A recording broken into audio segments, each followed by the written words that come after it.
अच्छा, तो हम थे इस पॉइंट पे कि पेड सप्लायर कितना, $3000 टू क्रेडिट सप्लायर। अब क्रेडिट सप्लायर कौन होता है? जिससे आपने क्रेडिट पे माल खरीदा हो और आपने इससे पिछले ट्रांजैक्शन में ही $3000 का माल खरीदा था अपने अपने क्रेडिट सप्लायर से, ठीक है। क्रेडिट सप्लायर, सप्लायर वो जो आपको माल दे रहा है, और क्रेडिट सप्लायर का मतलब जिससे आपने क्रेडिट पे माल लिया हुआ है, सही है। अब उसको आपने ऑब्वियसली, ये 3000 उधार ही था ना जो आपने पे करना था। अब आपने वो पे कर दिया। अब आपने वो पे कर दिया, जरा गौर से देखना, अब आपने वो अमाउंट पे कर दी जो आपको उसको पे करनी थी, अब नॉर्मली पे करनी ही थी। अब हम उस ट्रांजेक्शन पे जाने लगे हैं। सिर्फ और सिर्फ मुझे एक इफेक्ट आपने अभी फिलहाल बताना है, वो ये कि लायबिलिटी पे क्या इफेक्ट जाएगा, लायबिलिटी पे क्या इफेक्ट जाएगा। लायबिलिटी इंक्रीज होगी, डिक्रीज होगी, क्या सीन होगा इस ट्रांजेक्शन से, लायबिलिटी पे क्या फर्क जाएगा। लायबिलिटी कम होगी, लायबिलिटी कम होगी। चलो लायबिलिटी को मैं कम कर देता हूँ क्योंकि मैंने पे कर दिया ना उसकी उसकी अमाउंट को। तो 3000 से मैं लायबिलिटी कम कर देता हूँ। दूसरा इफेक्ट, दूसरा इफेक्ट अगर आप बताना चाहें तो बता सकते हैं।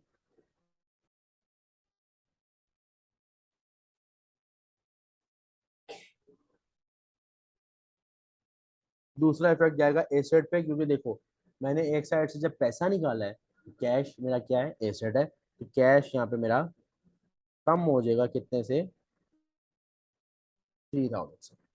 कैश मेरा यहाँ पे कम हो जाएगा 3000 से, कैश मेरा कम हो जाएगा 3000 से। और दूसरी साइड से लाइबिलिटी जो है वो मेरी कम हो जाएगी 3000 से। और अगर मैं अपना यहाँ पे नेट इफेक्ट चेक करूँ, मतलब कि हमने साथ साथ ये चेक करना है ना कि इक्वेशन भाई सेम है या चेंज हो रही है। तो अगर वो चेक करूँ तो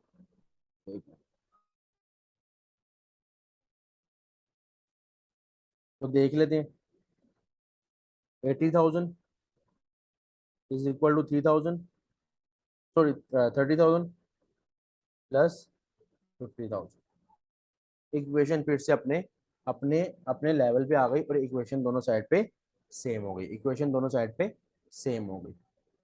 अच्छा, अब इससे अगला इफेक्ट, इससे अगला इफेक्ट तान लो, इससे अगला इफेक्ट तान लो। देखो महीना गुजरा, बिजनेस आपने स्टार्ट किया, तमाम मामला किए, माल मंगवाया, ठीक है, माल बेचा बेचा।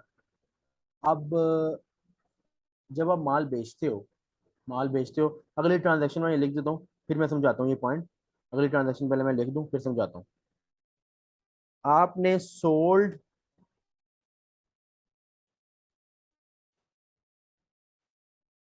इन्वेंटरी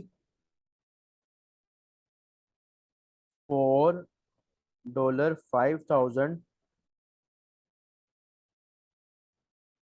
that costs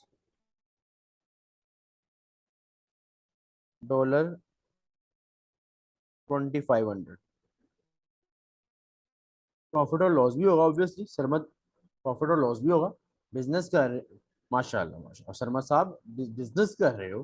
बिजनेस, ये सारे मामला इसीलिए किए जा रहे हैं कि प्रॉफिट आए, ठीक है, तो प्रॉफिट लॉस होगा, सही है। अच्छा, तो अब ये जरा थोड़ा सा इंपॉर्टेंट पॉइंट है, थोड़ा सा फोकस करना है इसके ऊपर तो समझ आ जाएगी, भाई समझा रहा है, समझ आ जाएगी, बस थोड़ा सा फोकस करना है।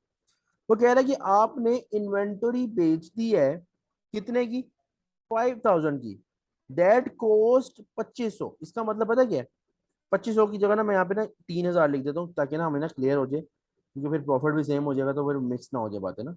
इसको मैं कर देता हूँ 3000। इसका मतलब ये है, इसका मतलब ये है, वो ये कहना चाह रहा है इस स्टेटमेंट में कि आपने ना इन्वेंटरी ना बेची है, इन्वेंटरी आपने सेल की है, सही है। कितने की सेल की है, यानी आपकी सेलिंग प्राइस क्या है, 5000।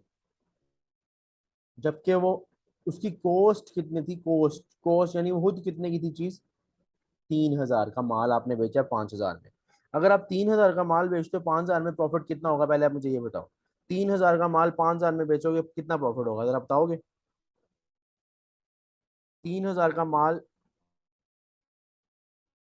5000 में बेच रहे हो, कितना प्रॉफिट होगा, 2000 का प्रॉफिट होगा, 2000 का प्रॉफिट होगा, पूरे के पूरे 2000 का प्रॉफिट होगा।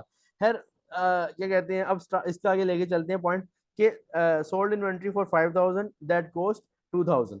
अब इसके अंदर जो मेन पॉइंट है वो प्रॉफिट की टेंशन है, प्रॉफिट की टेंशन है। उससे पहले हम बाकी मामला कर लेते हैं, प्रॉफिट को एंड पे देखते हैं।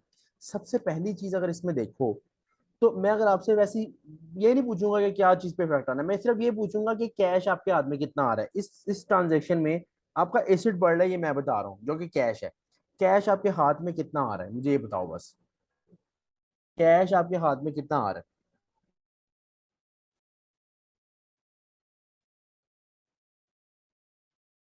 3,000 आ रहा है। 5,000 का, 5,000 का माल मैंने बेचा है। 5,000 का माल मैंने बेचा है, मेरे पास 3,000 आ रहा है। आपको सेलिंग प्राइस मिलती है या कॉस्ट मिलती है?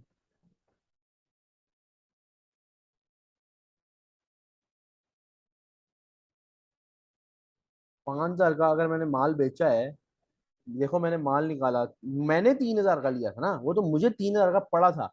लेकिन मैंने बेचा कितने का है, आगे कितने का बेचा है? 5,000 का। तो मेरे पास जो कैश आएगा वो 5,000 रुपये है, ठीक है।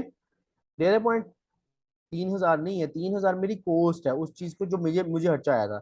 लेकिन जब मैंने आगे बेचा 5,000 का, तो मेरे पास कैश कितना आया? 5,000 का। तो उस लिहाज से अगर देखा जाए तो मेरे पास कैश तो 5,000 का आ रहा है। मेरा जो एसेट है, जो कैश वाला एसेट है, वो 5,000 से बढ़ जाएगा। कैश वाला एसेट जो जो 5,000 का मेरे पास आ रहा है, ये तो 5,000 से बढ़ जाएगा एसेट, 5,000 से। अब जब ये 5,000 से बढ़ेगा, अब दूसरा क्वेश्चन मैं आपसे पूछता हूँ। दूसरा क्वेश्चन मैं आपसे पूछता हूँ कि जो इन्वेंटरी है, जो इन्वेंटरी है, वो कितने से कम हुई है? माना कि 5,000 हमें मिला है, 5,000 हमारे पास कैश आया, कैश जरूर आया, एसेट आया, लेकिन इन्वेंटरी कितने से कम हुई है? कितने रुपए का माल बेचा है हमने? यानी हम एक एक थी जो मैंने जितने का माल बेचा, एक था मुझे कितने का पड़ा था, यानी इन्वेंटरी कितने से कम हुई है?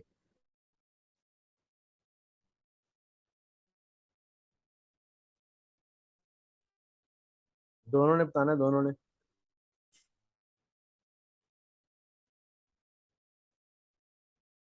अच्छा, दोबारा दोबारा क्लियर कर देता हूँ, दोबारा क्लियर कर देता हूँ। ट्रांजैक्शन पहले देखते हैं, ट्रांजैक्शन को समझते हैं। देखो, सबसे पहले आप मुझे ये बताओ, ये पहले ट्रांजैक्शन में पढ़ता हूँ। Sold inventory for 5,000, that cost 3,000। इसका मतलब ये है कि आपके पास ना टोटल माल जितने का भी आपने मंगवाया था अभी तक, पहले देखो ना, पहले आपने ये माल मंगवाए हुए थे, इन्वेंटरी मंगवाई हुई थी, ये आपने आगे बेचनी होती है ना, बिजनेस करने। तो 3,000 रुपए की इन्वेंटरी थी, जो आपने कितने की बेची? 5,000 की। 3,000 की, 3,000 का माल है, थोड़ा महंगा ही बेचोगे ना प्रॉफिट कमाने के लिए। यहाँ तक क्लियर है? 3,000 वाला माल 5,000 में बेचा। यहाँ तक पॉइंट क्लियर है? हाँ। अब अगर 3,000 वाला माल 5,000 में बेचा, तो जब मैं 5,000 का बेचूंगा, तो मेरे पास मेरे कस्टमर जिसको मैं बेच रहा हूँ उससे मुझे 5,000 मिलेगा या 3,000 मिलेगा?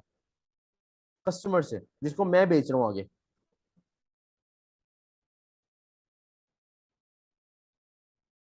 5,000। इसलिए मैंने यहाँ पे क्या लिखा? कैश कितने से बढ़ा है? 5,000 से, क्योंकि मेरे कस्टमर ने मुझे 5,000 दिया। लेकिन लेकिन जरा गौर से, मेरे पास इन्वेंटरी में कितने रुपए की इन्वेंटरी की कमी आई? मेरे मेरे मुताबिक जो माल था वो 3,000 का था ना। तो मेरा इन्वेंटरी कितने से कम हुई? 3,000 से या 5,000 से? इन्वेंटरी। वो तो कैश आया ना 5,000 का, लेकिन इन्वेंटरी कितने से कम हुई, माल कितने से कम हुआ? 3,000 से। तो देखो, ये मैं यही समझाना चाह रहा था कि कैश 5,000 से बड़ा है, लेकिन साथ एक एसेट कम हुआ, जिसका नाम है इन्वेंटरी, कितने से? 3,000 से। 3,000 से ये इन्वेंटरी कम हुई। अब मसला यहाँ पे आ गया कि 5,000 और 3,000 ये इफेक्ट तो आ गए। जी सर मत पूछो, सर मत पूछो।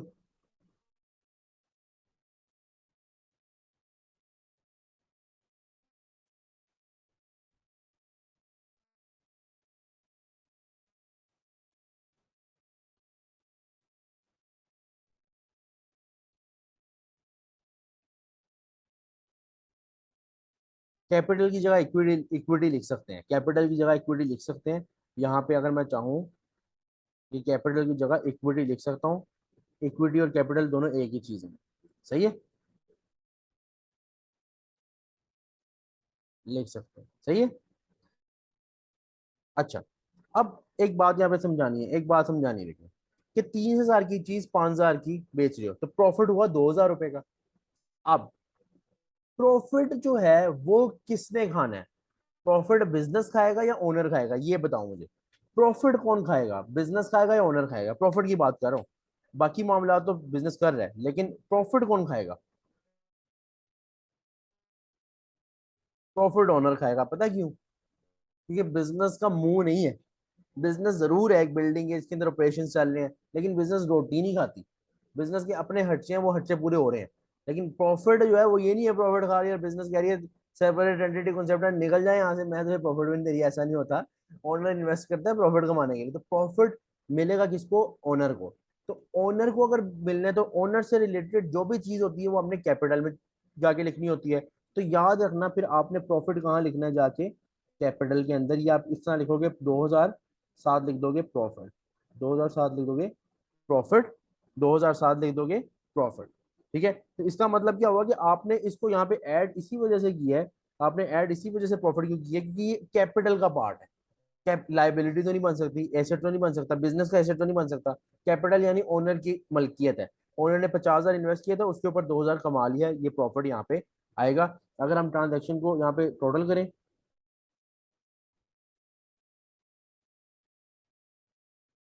तो ये मेरे पास क्या आ जाएगी? 85 minus 3, 82,000 is equal to 30,000 plus 52,000। और देखा जाए तो दोनों साइड्स इक्वल है, देखा जाए तो दोनों साइड्स इक्वल है। ये वाली ट्रांजेक्शन अगर क्लियर है तो एक मरतबा यस लिख दो। ये वाली ट्रांजेक्शन अगर क्लियर है तो एक मरतबा यस लिख दो।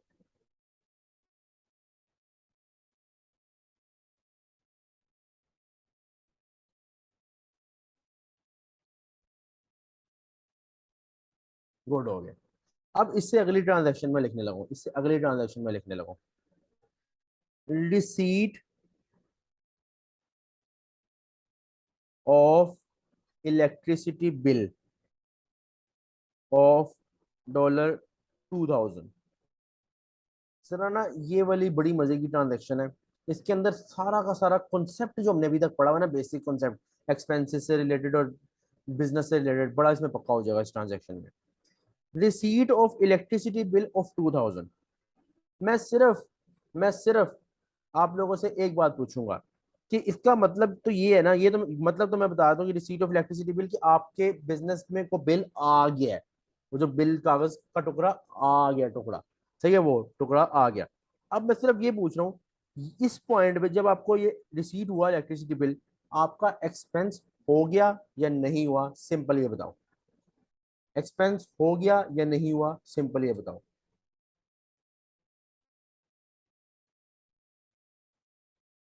दोनों ने बताना, दोनों ने।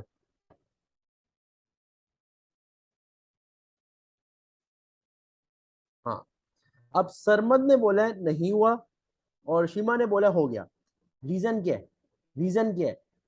कि सरमद ने वो लेक्चर नहीं लिया था जिसके अंदर मैंने ये चीज बताई थी, it was the like first या दूसरा लेक्चर था जिसके अंदर मैंने ये पॉइंट बताया था, जिसके अंदर मैंने ये पॉइंट बताया था कि एक्सपेंस होता क्या। इसी वजह से मैंने इस पर जरा फोकस मारा था, क्योंकि मुझे पता था कि सरमद ने ये लेक्चर नहीं लिया। तो आज के बाद दो किस्म के स्टूडेंट्स हैं, एक को पता है कि एक्सपेंस क्या होता है, एक को पता है एक्सपेंस नहीं, एक को पता है कि एक्सपेंस ही होता है जो कैश से रिलेटेड हो, एक को पता है एक्सपेंस वो होता है जो बेनिफिट से रिलेटेड हो। तो एक्सपेंस से रिलेटेड एक यहाँ पे शॉर्ट डिस्कशन 2 से 3 मिनट की करते हैं, फिर इस ट्रांजेक्शन में वापस आते हैं, थोड़ा साइड में जाते हैं। अब एक्सपेंस के बारे में थोड़ा सा समझते हैं, और वो ये है कि एक्सपेंस का ताल्लुक कैश से नहीं है। पहली, ये डायरेक्ट किसी को बोलोगे ना वो आपका सर फाड़ देगा। फिजिकल क्लासेस में ना मैं इतना आराम से नहीं बताता, उसमें मैं पहले लोगों का माइंड बनाता हूँ, फिर बताता हूँ कि एक्सपेंस कैश नहीं है। वहां मैं डायरेक्ट बताऊँ ना, वो मुझे फिजिकल क्लासेस में डंडे शंडे मारे। इसलिए मैं जो है ना वहाँ पे थोड़ा सा पहले कॉन्सेप्ट बनाता हूँ। ऑनलाइन में मैं कहता हूँ अगले ने क्या कहना है मुझे। तो अब एक्सपेंस कैश नहीं है, एक्सपेंस का ताल्लुक कैश से नहीं है, फिर एक्सपेंस क्या है? एक्सपेंस का मतलब है कि जिस दिन आपने चीज से बेनिफिट उठा लिया, उस दिन आपका एक्सपेंस हो गया।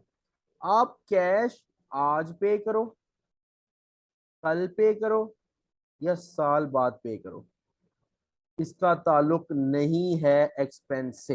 एक्सपेंस का मतलब है कि आपने जिस दिन बेनिफिट रिसीव कर लिया, आपका एक्सपेंस हो गया।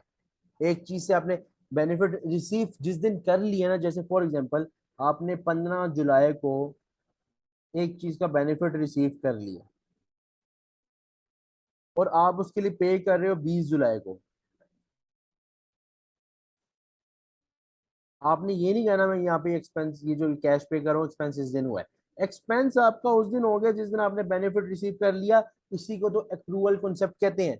इसी को तो एक्रूअल एक्रूअल कॉन्सेप्ट क्या था? कि भाई जिस साल का एक्सपेंस है उसी साल के सेल्स में से माइनस करो, उसी साल की इनकम में से माइनस करो। क्यों? क्योंकि हमने बेनिफिट उसी साल में रिसीव किया हुआ है, हमने बेनिफिट उस साल के अंदर रिसीव किया हुआ है। अब इलेक्ट्रिसिटी का बिल पूरे साल का आएगा तो अगले साल 2020 का बिल आएगा, दिखने में तो 21 में आ रहा है, कैश हम 21 में पे कर रहे हैं, तो क्या 21 का एक्सपेंस हो गया? नहीं, फायदा हमने 20 में उठाया, तो एक्सपेंस एसपीएल के अंदर एक्सपेंस 2020 के पॉइंट पे जाएगी। इसीलिए एक्सपेंस का ताल्लुक क्या है? Benefit receive.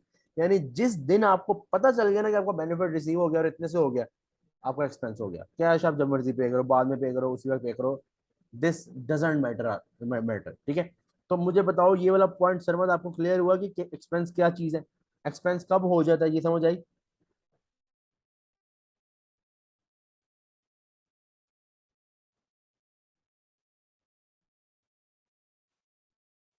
सरमद अगर आपको एक्सपेंस क्लियर, हाँ गुड हो गया। अब हम जाते हैं इस पॉइंट पे। अब receipt of electricity bill of 2000, इसका मतलब 2000 का फायदा मैं उठा चुका हूँ भाई, बेनिफिट रिसीव हो चुका हुआ है। बेनिफिट एक चीज का रिसीव हो चुका है ना अगर, तो इसका मतलब एक्सपेंस हो गया, एक्सपेंस हो गया। अच्छा कितने से हुआ, ये देखने लगे।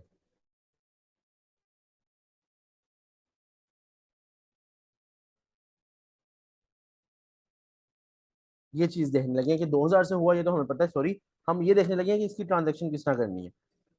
एक्सपेंस, देखो आपका जो एक्सपेंस होता है ना, वो आपके प्रॉफिट में से माइनस होता है। आपका एक्सपेंस आपके प्रॉफिट में से माइनस होता है, ये बात याद रखना। और प्रॉफिट का ताल्लुक किससे होता है? कैपिटल से होता है। तो याद रखना कि एक्सपेंस जब भी होगा वो डायरेक्टली हम कैपिटल में से माइनस कर देंगे। क्यों? क्योंकि प्रॉफिट भी उसी के अंदर जा रहा है। अभी पिछली ट्रांजैक्शन में ये 2000 का प्रॉफिट अगर मैंने यहाँ डाला है, तो इसी प्रॉफिट में से देखो ना, जैसे एक चीज आप 3 रुपए की लाते हो, 5 की बेचते हो, 2 रुपए का प्रॉफिट बचा, उसी प्रॉफिट में से एक्सपेंस माइनस करते हो ना, बाकी जो, फिर बाकी जो छोटी सी अमाउंट रह जाती है, नेट प्रॉफिट, फाइनल प्रॉफिट जेब में डालते हो, घर को निकल जाते हो। सही है, तो प्रॉफिट में से एक्सपेंस माइनस होता है। अब प्रॉफिट में से एक्सपेंस माइनस होता है और प्रॉफिट का वैल्यू कैपिटल से है, तो आपने एक्सपेंस एसेट या लायबिलिटी में से माइनस नहीं करना, सॉरी, आपने जो एक्सपेंस है ये एसेट या लायबिलिटी में एडजस्ट नहीं करना, आपने इसको एडजस्ट करना है कैपिटल में। आपने इसको एडजस्ट करना है कहाँ पे? कैपिटल में। अब कैपिटल में मैं इसको एडजस्ट करने लगूँ किस तरह? कि मेरा कैपिटल डिक्रीज हो जाएगा, क्योंकि एक्सपेंस जो हुआ है, एक्सपेंस हुआ तो कैपिटल डिक्रीज हो जाता है, एक्सपेंस हुआ तो कैपिटल डिक्रीज हो जाता है। कितने से? 2000 से। मुझे ये बताओ, ये वाली यहाँ तक ट्रांजैक्शन क्लियर है कि एक्सपेंस जो मैंने माइनस किया कैपिटल में से, यहाँ तक ट्रांजैक्शन क्लियर है तो एक मरतबा यस लिखो। यहाँ तक ट्रांजैक्शन क्लियर है कि मैंने एक्सपेंस क्यों माइनस किया? सही हो गया, सही हो गया। अब मैं आपसे एक सवाल पूछना चाह रहा हूँ, इसके बदले मैंने कैश पे कर दिया, कहीं पे लिखा हुआ है मैंने कैश पे किया? कहीं पे लिखा हुआ है मैंने कैश पे कर दिया, या मेरे एसेट में कोई कमी, कैश में कोई कमी आई है?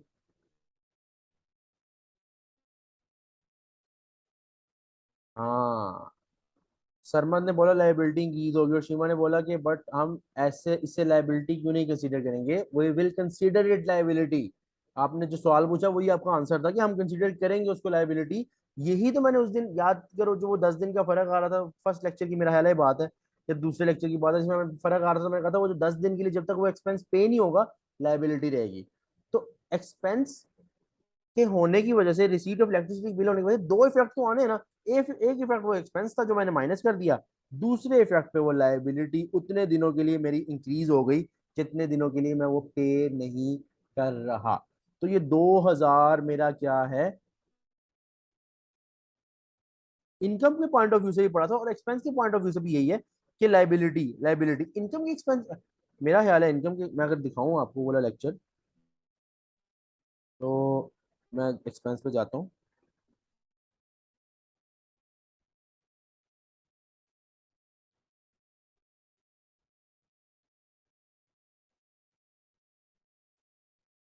हाँ, हमने इनकम के हिसाब से पढ़ा था, हमने इनकम के हिसाब से पढ़ा था। इनकम के हिसाब से भी देखा जाए और एक्सपेंस के हिसाब से भी, एक्सपेंस के हिसाब से भी अगर देखा जाए, एक्सपेंस के हिसाब से मैंने वो कोई एग्जांपल नहीं करवाई थी यहाँ पे। एक्सपेंस के मुताबिक भी देखो, जब तक आप एक्सपेंस नहीं पे करोगे, आपके सर के ऊपर एक टेंशन तो है ना। देखो इलेक्ट्रिसिटी बिल है, इलेक्ट्रिसिटी बिल आपके ऊपर आया, यहाँ पे अगर मैं वो खोलूँ नोट, कम पार्ट, हाँ इलेक्ट्रिसिटी बिल जब आपके आपका आया तो ये 2000 जब आपका जब अमाउंट आई, 2000 जब आपकी अमाउंट आई, एक्सपेंस बढ़ा, लेकिन अब आपको ये पे भी तो करना है। बिजनेस सोचेगा 2000 का एक्सपेंस मैंने कैपिटल में से माइनस कर दिया, ओके ओके, क्योंकि वो माइनस कैपिटल में से ही होना था क्योंकि प्रॉफिट से उसका ताल्लुक था, और प्रॉफिट का ताल्लुक कैपिटल से होता है। उसके बदले ये एक्सपेंस पे कब करना है? पे कब? बाद में पे करना है। बिजनेस को तो पता ना कि हमने ये चीज पे करनी है अभी, तो बिजनेस को पक्का है ना कि पे करनी है फ्यूचर में, तो अब वही चीज आपकी लायबिलिटी बन जाएगी। लायबिलिटी बन जाएगी तो 2000 से लायबिलिटी इंक्रीज हो जाएगी। क्लियर हुआ अब आपको पॉइंट? एक्सपेंस भी आपकी लायबिलिटी बन जाती है, एक्सपेंस भी आपकी लायबिलिटी बन जाती है। सही है। जो कि मैंने यहाँ पे और ये ट्रांजैक्शन थी जिसके दो इफेक्ट थे। पहला एक इफेक्ट ये था कि कैपिटल कम हो गया, और दूसरा इफेक्ट ये था कि लायबिलिटी बढ़ गई। अच्छा, अब इसको देखते हैं दोनों साइड को थोड़ा टोटल करके। बिल्कुल सर, मत करंट ऑब्लिगेशन है 82,000 is equal to 32,000 plus 40, sorry 50,000, 50,000। अच्छा, इसके बाद लास्ट ट्रांजेक्शन करवाने लगा, लास्ट ट्रांजेक्शन इस आज की, जिसके अंदर ऑलमोस्ट सारा हमारा कॉन्सेप्ट क्लियर हो जाएगा, सारा का सारा। लास्ट ट्रांजेक्शन क्या है? Payment of electricity bill.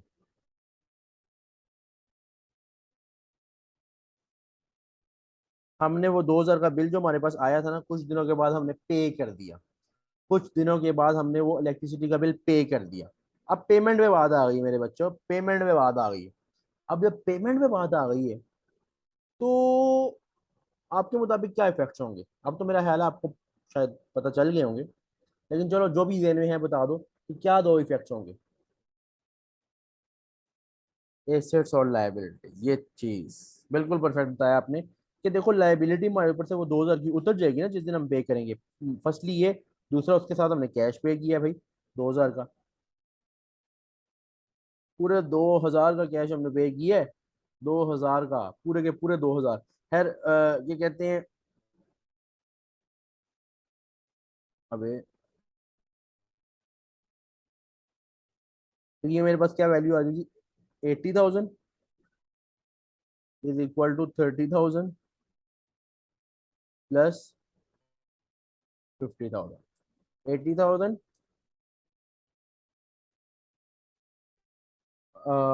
Is equal to 30,000 plus 50,000। अब एक last transaction totally last transaction मान लो, एक पॉइंट रह गया हमारा, वो हम करते हैं, इसके बाद ये वाला फॉर्मेट हमारा एंड हो जाएगा। वो ये कि अगर ओनर ने ड्राइंग्स करवा ली, drawings of $77,000 by the owner,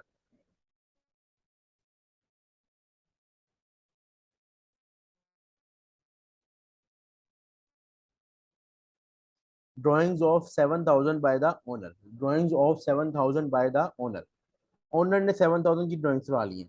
अब मेरा ख्याल है जितना आपको कंफर्म हो गया है, आप लोग आपको तो पता चल गया होगा कि कहाँ कहाँ इफेक्ट जाएगा। जरा बताओ सरमद, आप भी बताओ जरा कहाँ कहाँ इफेक्ट जाएगा।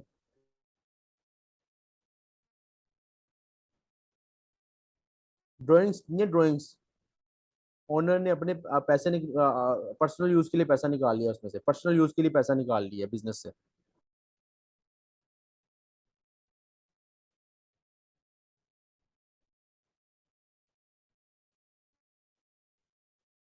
कैपिटल ड्राइंग मतलब ओबियसली कैपिटल से, कैपिटल तो इफेक्ट होगा। पहली चीज तो ये इफेक्ट होगी कि भाई उसका, उसने सबसे पहले तो पैसा निकाला ना, कैश। कैश तो खत्म करो पहले, यहाँ से 7,000 रुपए का कैश वहां से उसने ओनर ने निकाल लिया, यानी बिजनेस के पैसों में से उठा के पैसा ले गया। बिजनेस के पैसे में से अब 7,000 रुपया पर्सनल यूज के लिए ले गया, बिजनेस के यूज के लिए नहीं, पर्सनल यूज के लिए ले गया। तो फर्स्ट ऑफ ऑल तो भाईजान ये चीज कि कैश जो उसने 7,000 से कम कर दिया, कैश जो उसने 7,000 से कम कर दिया। दूसरा ये कि जब भी एक ओनर, जिस वक्त भी एक ओनर आपके अपने बिजनेस में से पैसे लेके निकलता है ना, तो उसके जो कैपिटल होता है उसके अंदर डिक्रीज आ जाता है। क्यों? क्योंकि ओनर गया, उसने कैपिटल जो इन्वेस्ट किया था, बिजनेस चल रहा है चाहे ग्रो कर गया चाहे नहीं, लेकिन जब पैसा निकालेगा तो अपने कैपिटल अकाउंट से ही पैसा निकाल सकता है जो उसने कैपिटल में इन्वेस्ट किया होता है। तो दूसरा ड्राइंग्स, उसने कैपिटल को डिक्रीज किया तो ड्राइंग्स पे फर्क आएगा। और फाइनल आंसर क्या आएगा, 43,000 का कैपिटल, 30,000 का लोन यानी लाइबिलिटी, और 73,000 का आपके पास क्या आ गया, एसेट्स आ गए। तो ये एक फाइनल फाइनल कंडीशन साल का, फॉर एग्जाम्पल साल का यहाँ पे या महीने का एंड पीरियड एंड हो गया, और यहाँ पे यहाँ तक बिजनेस आज खड़ा हुआ है। यहाँ तक लास्ट पॉइंट पे बिजनेस कहाँ खड़ा हुआ है, 73,000 के एसेट्स है, 30,000 की लाइबिलिटी है, और 43,000 का कैपिटल है। यहाँ तक पूरा का पूरा फॉर्मेट क्लियर है? अगर क्लियर है तो एक मरतबा यस लिखो। ये सारा का सारा फॉर्मेट क्लियर है? अगर क्लियर है तो एक मरतबा यस लिखो। कहीं इशू है, कोई पॉइंट है तो पूछ लो।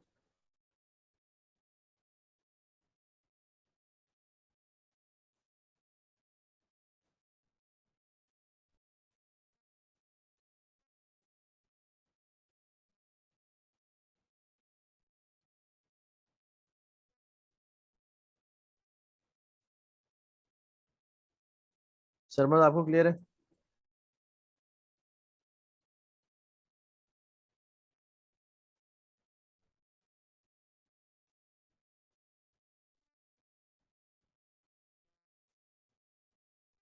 अच्छा, शर्मा का मेरे ख्याल से net connection issue, net issue आ गया। अच्छा,